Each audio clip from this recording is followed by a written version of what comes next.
皆さんごきげんよう、上川薫です。今回取り上げる話題は、お隣の国の不正について少し追求しようと思います。ただし今回取り上げるニュースというのは、出どころというものがいつもとは違うところなので、その信憑性については少し疑わしいと思っている部分があるので、本当であればという点についてはご留意ください。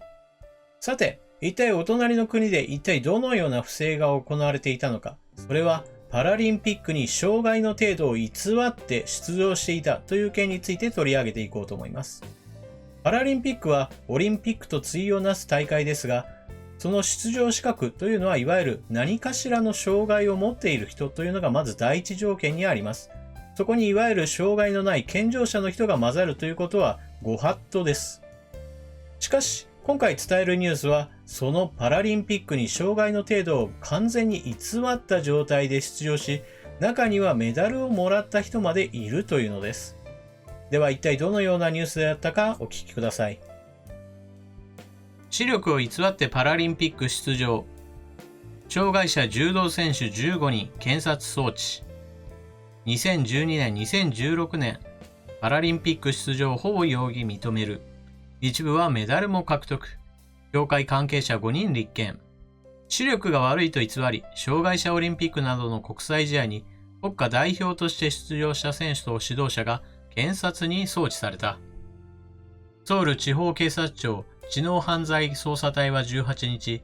障害者柔道種目の国家代表選手15人と元現職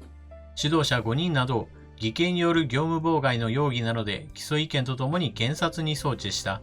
警察によれば、これらは病院での検査の際に視力が悪いように偽り、障害スポーツ等級を受けた容疑を受けている。障害者スポーツ選手は、障害の程度が似た選手同士が公平に取り組むよう、障害等級を受ける。国際視覚障害者スポーツ連盟が定めたスポーツ等級は、両目のうち良い目の視力が 0.1 から 0.04 に相当したり、片目の視野角度が5から20度の選手が受ける。警察が摘発した選手15人の視力は、実際には障害スポーツ等級を受けられない水準であることが調査で分かった。該当の選手は警察の調査でほぼ容疑を認めたことが分かった。このような手口で障害等級を水増しした選手は、2012年のロンドンパラリンピック、2016年のリオパラリンピック、2018年のジャカルタ障害者アジア大会などに出場したことが分かった。一部の選手は大会でメダルまで受けたことが分かった。これに先立ち、警察は去る2月に選手が視力検査をしたウルサンの病院を、4月には協会事務所を家宅捜索して関係者を召喚しながら調査を行っていた。一言で障害といっても実際には細かく規定が設けられています。まず第1に身体的な障害、第2に精神的な障害、そして第3に知的障害、この3つです。そしてこの中の身体障害においても当然そこには細かく分類がされています。肉体的な何か障害を持っている肢体障害、次に視覚障害、次に聴覚、そして内部障害、この4つに分かれています。今回問題になっているのはこのうちの視覚障害についての偽装出場が問題になっています。そして当然のことですが、視覚障害者同士が戦う場合に片方がその視力について全く嘘をついているということでは、公平な戦いには絶対になりません。特に今回のように柔道のような試合の場合、相手の体の動きをしっかりと見れる人と、一方で視力が低く相手の動きがなかなか見えず、ある程度肉体的な動きに頼った戦いをする人と一緒に戦えばどうなるでしょうか。当然のようにして相手の動きを目で追うことができる選手の方が圧倒的に有利です。当然のことですが、視力障害者同士が対戦する場合、その視力の程度によってある程度区分分けが行われます。全く目の見えないような人からある程度見えるような人までが一緒になって戦うというのは条件上不可能です。そのため、ある程度の枠内においてそれぞれ等級を指定し、その等級同士の者同士で戦いを進めていくことになります。しかしそのような公平な条件というものを完全に破る選手がいたら、一体それはどういうことになってしまうのでしょうか。また今回の話のひどいところは、そういった競技場の問題だけではなく、競技団体にも非常に大きな問題があります。当然のようにして視力障害であるといったことを認めるのは一体誰かといえば、それはお医者さんです。今回ウルさんの病院が家宅捜索を受けているというふうに書かれているのですが、こういった件においては病院、それもお医者さんの協力がなければ絶対にこのような不正というものは行えません。次の問題は、こういった視覚障害者を代表選手に選んだ団体の問題です。競技団体にしてみれば視力障害であれば、その程度というものは確かに一見してはわかりません。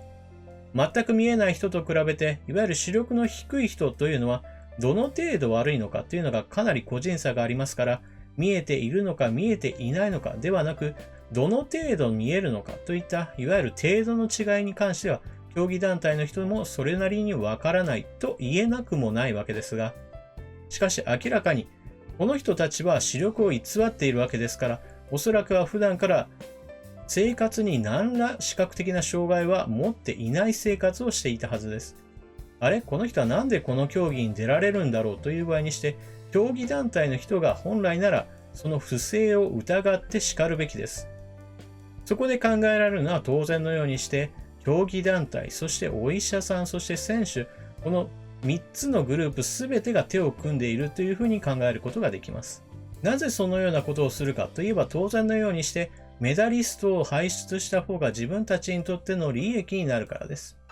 いわゆるオリンピックやパラリンピックにおいては、メダリストであるということが一つのステータスになります。決勝進出や上位に食い込みました、入賞しましたではなく、あくまでもメダリストになりましたというのが、その競技団体にとっては非常に誇らしい出来事であると同時に、国からの補助金を受けたり、国からの強化資金を受けられたり、といった実績にもつながります。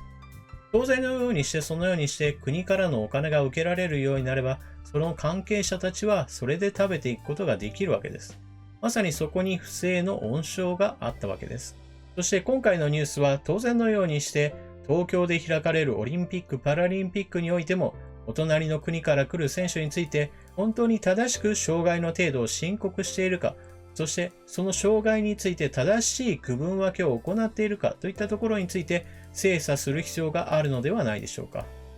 お隣の国は東京オリンピックに対しては様々な注文をつけています。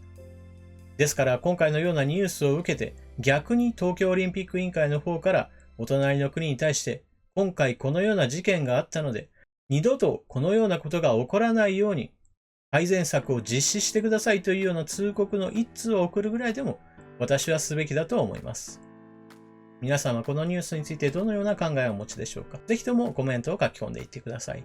それではチャンネル登録していない方はぜひともチャンネル登録を。それでは次の動画でまたお目にかかりましょう。またね。